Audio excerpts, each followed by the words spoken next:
40তম মালদা জেলা বার্ষিক শিশু ক্রীড়া উৎসব 2025 হয়ে গেল বুধবার। যার সূচনা লগ্নে মালদা জেলা প্রাথমিক বিদ্যালয় সংসদ এবং জেলা শিশু ক্রীড়া উৎসব পরিচালন সমিতির পক্ষ থেকে মালদা শহরের বৃন্দাবনী ময়দান থেকে মশাল সাব কমিটির পদযাত্রা বের হয়। পদযাত্রায় পা মিলান জেলা প্রাথমিক বিদ্যালয় সংসদ সভাপতি বাসন্তী বর্মন, জেলা প্রাথমিক বিদ্যালয় পরিদর্শক মলয় মণ্ডল সহ শিশু ক্রীড়া যুব উৎসবের ক্ষুদে প্রতিযোগীরা। তারা সকলে মিলে হাতে জ্বলন্ত মশাল নিয়ে শহরের বিভিন্ন পথ পরিক্রমা করে মালদা ডিএসএ ময়দানে পৌঁছানোর পর মশাল প্রজ্বলন, পতাকা উত্তোলন ও বর্ণাঢ্য মার্চ পাস্টের মাধ্যমে শুরু হয় 40তম মালদা জেলা বার্ষিক শিশু ক্রীড়া উৎসব। এদিনের এই শিশু ক্রীড়া উৎসবে হাজির ছিলেন জেলা শাসক নিতিন সিংঘানিয়া, জেলা প্রাথমিক বিদ্যালয় সংসদ সভাপতি বাসন্তী বর্মন, জেলা প্রাথমিক বিদ্যালয় পরিদর্শক মলয় মণ্ডল, মাধ্যমিক বিদ্যালয় পরিদর্শক বাণীব্রত দাস, বিধায়ক চন্দনা সরকার, ইংরেজবাজার পৌরসভা চেয়ারম্যান কৃষ্ণেন্দু চৌধুরী সহ অন্যান্যরা। তাদের উপস্থিতিতে জেলার বিভিন্ন প্রাথমিক বিদ্যালয়, নিম্ন বুনিয়াদী বিদ্যালয় ও শিশু শিক্ষা কেন্দ্রের প্রতিযোগীরা ক্রীড়া প্রতিযোগিতায় অংশ নেয়। তারা নানান ইভেন্টে অংশ নিয়ে ময়দান মাতিয়ে তোলে।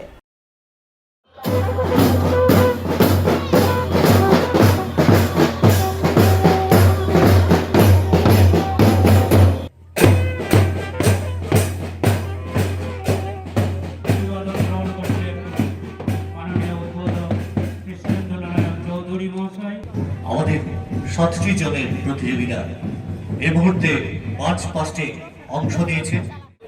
40তম বার্ষিক ক্রীড়া প্রতিযোগিতা অনুষ্ঠান আমাদের আজকে ডিএসএর মাঠে শুরু হয়েছে। তার পতাকা উত্তোলন এইমাত্র হয়ে গেল এবং অভিবাদন গ্রহণ করলেন মাননীয় যারা অতিথি এসেছেন তারা, এবং উদ্বোধক হিসাবে আছেন কৃষ্ণেন্দু নারায়ণ চৌধুরী এবং আরও বিশিষ্ট অতিথিরা এখানে আছে। জেলার বিভিন্ন প্রান্ত থেকে আমাদের যে ক্ষুদে বাচ্চারা তারা এসেছে, এর মধ্যেই আরও 3টে স্তর অতিক্রম করে তোরা জেলাতে খেলতে এসেছে। এখান থেকে যারা প্রথম হবে তারা যাবে রাজ্যে। আগামী 28 তারিখ এবং মার্চ মাসের 1 তারিখে খেলা হবে পশ্চিম মেদিনীপুর অরবিন্দ স্টেডিয়ামে। 34টা ইভেন্ট, 217 জন কম্পিটিটার্স আছে। এর মধ্যে 7টা জোন ইংরেজবাজার, হবিবপুর, গাজল, চাচল, হরিশ্চন্দ্রপুর, রতুয়া এবং কালিয়াচক, এই 7টা জোনে বাচ্চারা এখানে আছে।